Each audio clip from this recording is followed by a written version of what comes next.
Hi guys! Salamat sa inyong patuloy na ginagawang pagsubaybay dito sa ating discussions about mechanics of deformable bodies.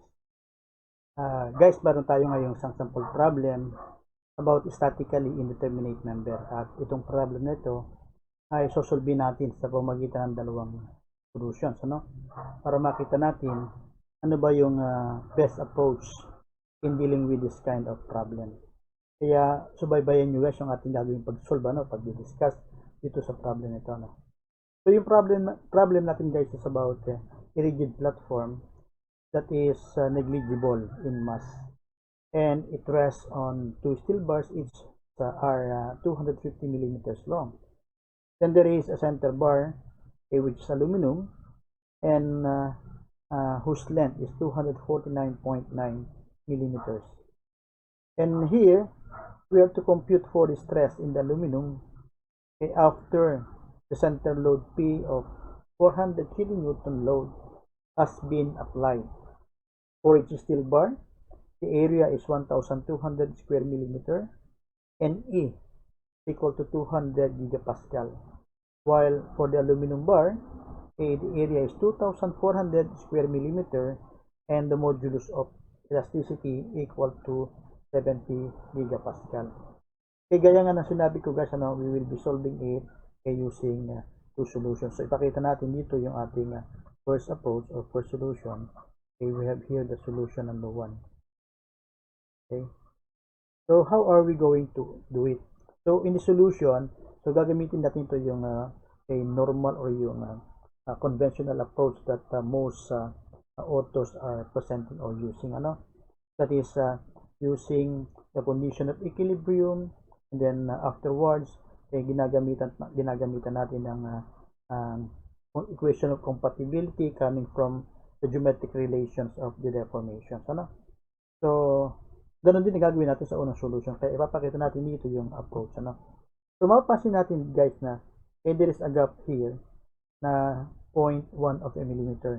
Okay, and we don't know actually kung ito baga platform na ito, after applying the 400 kilonewton will touch the top of this aluminum. Sapagkat kung hindi naman siya magta-touch, ibig sabihin walang stress itong aluminum. But assuming natin na itong platform will be touching the aluminum and will cause a deformation on the aluminum. Hence, pag nangyari yon, so meron tayong problem. Meron tayong stress na kukunin at yun ngayon ipinapakuha sa atin dito. So, ano yung gagawin natin? So, we will be assuming that the platform will touch the aluminum after the load of 400 is applied. And so, let us try to show the illustration here, assuming that we have here our platform. Okay, ito yung ating platform. Then, meron tayo ngayon ditong steel. Okay, here is the steel. Diba? And at the middle ay meron tayong aluminum. Ito yung ating aluminum. Okay? And there is a gap of 0.1 here. There's a gap of 0.1. So, ang ating assumption is that, after the load, of 400 is applied, so itong ating platform will touch the top of the aluminum and will cause the aluminum to be stressed. Diba? Okay, bukod dun sa dalawang support niya originally. And so let us try to imagine that ito na ngayon yung kanyang final position, yung kanyang final position na nagkaroon ng movement yung ating platform. Ito yung platform na drawing ko, yung ating final position ng platform. Diba? So ano ngayon ang mangyayari? So if it will touch the aluminum, hence we would expect that the steel, the aluminum, and the steel on the right will be carrying or will be exerting a reaction that will support the externally applied load of 400. So kung meron tayo ditong 400, so assuming na meron tayo ditong 400, di ba? Then ito ngayong ating steel dito ay mag-exert ng axial load. Ganun din dito sa kabila. So meron tayo ditong axial load, tawagin natin PS, at ito naman yung ating axial load exerted by the aluminum. Diba? So anong gagawin natin dito? ang gagawin natin dito is to apply the condition of equilibrium. So that if we are to apply the condition of equilibrium, that summation of force vertical equal to 0, and considering that force directed upward is positive, hence ang ating magiging equation dito is that PS, o dalawang PS ito kasi meron tayo dito sa kaliwa at kanan, plus P of the aluminum is equal to 400 kilonewton. So if kilonewton will be converted into Newton, this becomes 400,000 Newton. Diba?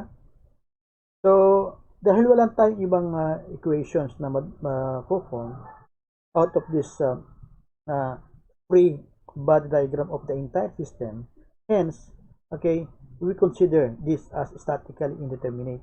Kasi meron tayong dalawang unknowns, so yung ating unknowns ay higit dun sa number of equation na na-form natin. Diba? And so, we call this equation as our equation 1. Diba? Tawagin natin itong equation 1. And where are we going to get our second equation? So, sabi doon sa ating pinag-aralan last time, we shall be getting the second equation from the geometric relation of the elastic deformation of all those materials involved in the problem. And so, meron tayong dalawang involved na material. Meron tayong steel at meron tayong aluminum. And if we are to show, the deformation, makukuha natin ngayon dito yung kanyang geometric relationship. Now, balikan natin ngayon, if this is the initial position, diba? And here is the final position, so mula sa initial position hanggang sa final position, makikita natin yung kanyang deformation. And that, we would say na itong distance na ito, mula dito hanggang dito, will be our deformation ng steel. Diba? Samantalang mula naman dito hanggang dito sa baba nito, ito naman yung ating deformation ng aluminum. Diba? And from here, makikita natin that the deformation ng steel will be equal to the sum of the two elements. It is equal to the deformation of the aluminum plus the gap between the platform and the top of the aluminum, and whose magnitude is equal to 0.1. Itong height na ito, itong distance na ito, is equal to 0.1 of a millimeter. Ba yun yung part na yan. So, sa makatwid, kung ipo-formulate natin yung ating equation, itong value na ito, yung ating equation becomes the deformation of the steel will be equal to the deformation of the aluminum plus 0.1 of a millimeter. So because we have the deformation expressed in millimeter, and so that if we are to substitute the formula for the deformation, then the formula must be substituted with their corresponding unit, so that the unit of the term will be also the same as millimeter, so that we shall be consistent with the unit. Diba? And what is the formula for the deformation of the steel? The deformation of the steel is equal to PL over AE, isn't it? So this is PL over AE of the steel being equal to PL over AE of the aluminum, plus 0.1 of a millimeter. And if you were to substitute, the values, corresponding to each of this element, knowing that the ratio of P over A is equal to the stress, hence this will be equal to the stress on the steel multiplied by the length of the steel over the modulus of elasticity of the steel is equal to the stress of the aluminum multiplied by the length of the aluminum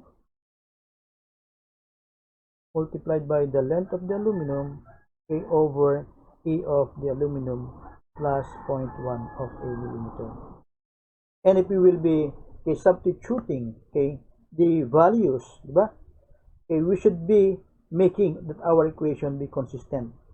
So that if this is in millimeter, and ES is expressed in gigapascal, while stress is expressed in megapascal, therefore that gigapascal should be expressed with the same unit as the stress, so that they would cancel each other. And LS would be expressed in terms of millimeter, so that it will be consistent with the millimeter on the right. So that, substituting the value we have stress on the steel over, the modulus of elasticity of the steel is given to be 200 gigapascal, and 200 gigapascal is equivalent to 200 times 10 cube, diba? Times 10 cube of megapascal. So this is already in megapascal multiplied by the length in terms of millimeter, and that is equal to 250 millimeter. Will be equal to the stress on the aluminum divided by 70 times 10 cube, okay, because that is gigapascal, multiplied by 249.9 millimeter being the length of the aluminum, okay, plus 0.1. So you'll expect that all the units of each term are consistent, hence we can simplify, and from here we'll be getting, okay, the relationship, okay, the equation that, okay, let us try to find out. We have here 250 divided by 200 exponent 3. So I have here, okay, 0.00125, 0.00125, ba? Okay, stress of the steel. While the other side you have here, okay, 249.9, okay, divided by 70 exponent 3. And so I have here, okay, 3.57 times 10 to the negative 3. So if we're going to express the expression or equation in terms of the stress of the steel, therefore stress of the steel will be equal to 3.57 times 10 to the negative 3, okay, divided by 0.00125. This gives us a value of 2.856 of the stress of the aluminum, okay, plus 0.1 divided by this value gives us 80, and let us consider this as our second equation. Now after we have taken, okay, equations 1 and 2, okay, so we can now substitute equation 2 in equation 1, diba? Because in equation 1 we can rewrite it as 2 times PS is actually the product of the stress, okay, multiplied by the area, diba? Plus stress of the aluminum multiplied by the area of the aluminum will be equal to 400,000, okay, Newton. Now since we have taken the value of the stress expressed in terms of the stress in the aluminum, so you can substitute the value. You can substitute here, substitute natin dito, okay, stress of the aluminum or stress of the steel. We can substitute stress of the steel, okay, so that is which is equal to 2.856 multiplied by the stress of the aluminum plus 80. In the equation, this gives us the following. So I will have here, okay, the value that, okay, 2 times 2.856 of the stress in the aluminum plus 80, okay, multiplied by the area of the steel, and the area of the steel is equal to 1,200, but plus stress in the aluminum multiplied by the area of the aluminum, which is equal to 2,400. This will give us 400,000. So in here, meron tayo ngayong equation involving stress in the aluminum, and that stress in the aluminum when simplified, okay, this gives us a value of 22.48 megapascal. And so here is our, okay, resulting stress in the aluminum, okay, taken into consideration the first solution. So balikan ko lamang for solution na kung paano natin ginawa. Unang ginawa natin, okay, inassume natin na yung ating platform will touch the aluminum. And then afterwards, okay, nag-take tayo ngayon ng conditions of equilibrium or equations of the condition of equilibrium that when we sum up force vertical, nakakuha tayo ngayon itong equation nito.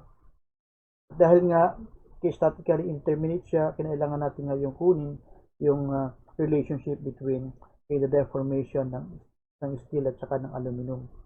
And then from here, nakakuha ulit tayo ng a relationship between the stress, okay, expressed in terms of the aluminum, so that when this is substituted back to the first equation that we have taken, okay, we obtained a value of the stress in the aluminum equal to 2.448 megapascal.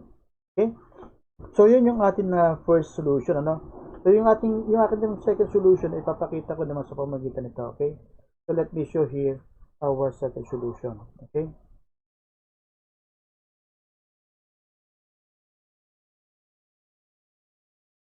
Dito sa second solution na ito, okay, ang gagawin natin ay, kumbaga, i-analyze lang natin yung scenario, no? Pag-aaral natin muna, kumbaga, kung magtatas ngayon itong ating platform dun sa aluminum, so ang ibig sabihin, initially, kinakailangan magkaroon ng deformation muna yung ating steel by 0.1, ba? Na manggagaling dun sa 400 kN. Sa makatwid, kung kukunin natin yung total amount of load needed for the steel to have a deformation of 0.1, ba? Ang matitira na lamang na load na pagtutulog-tulungan nitong tatlo after it has been subjected to a deformation of 0.1 will be the difference between that load, okay, and that of the 400. Diba? Which can be now easily solved. Diba?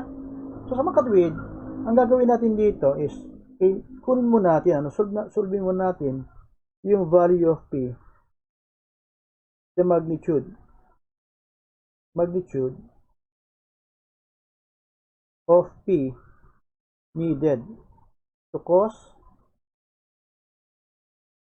a deformation on the steel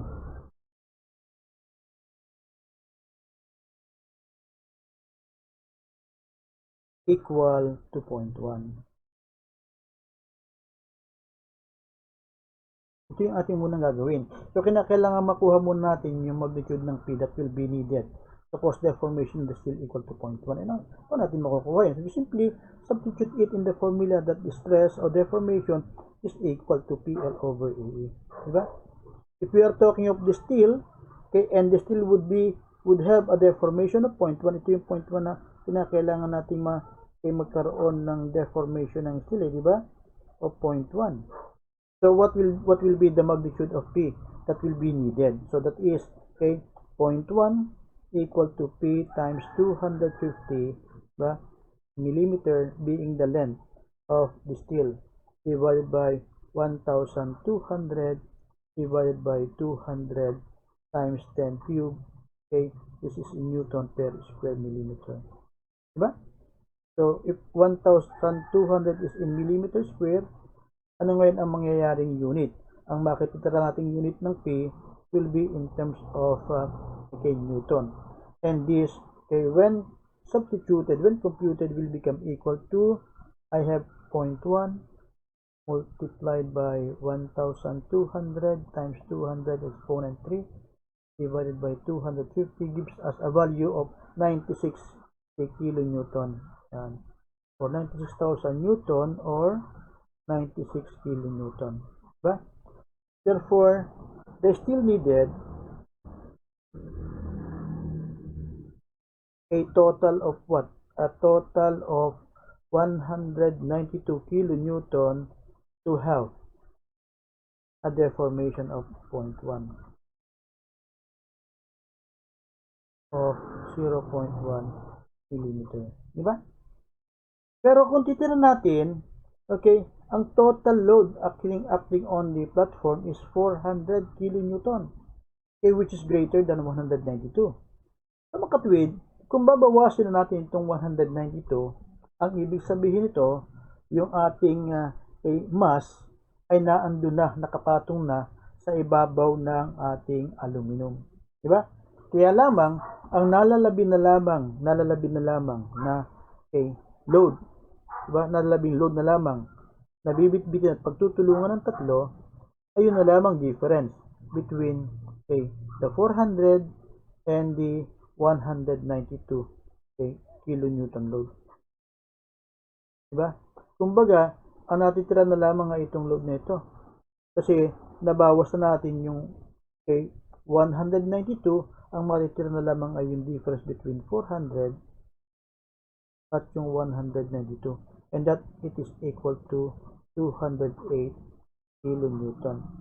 Nakapatong na, ibig sabihin nakapatong na itong ating platform doon sa ibabaw ng aluminum.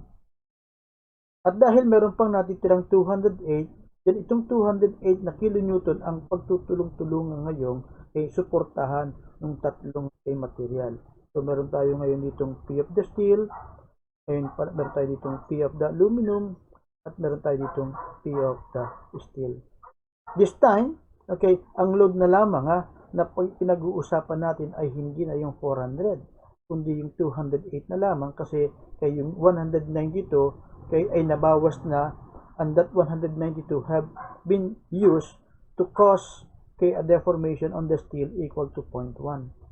But with only now 208 kilonewton, what would happen now to the deformation of the material? The deformation of the material would be now what? The same.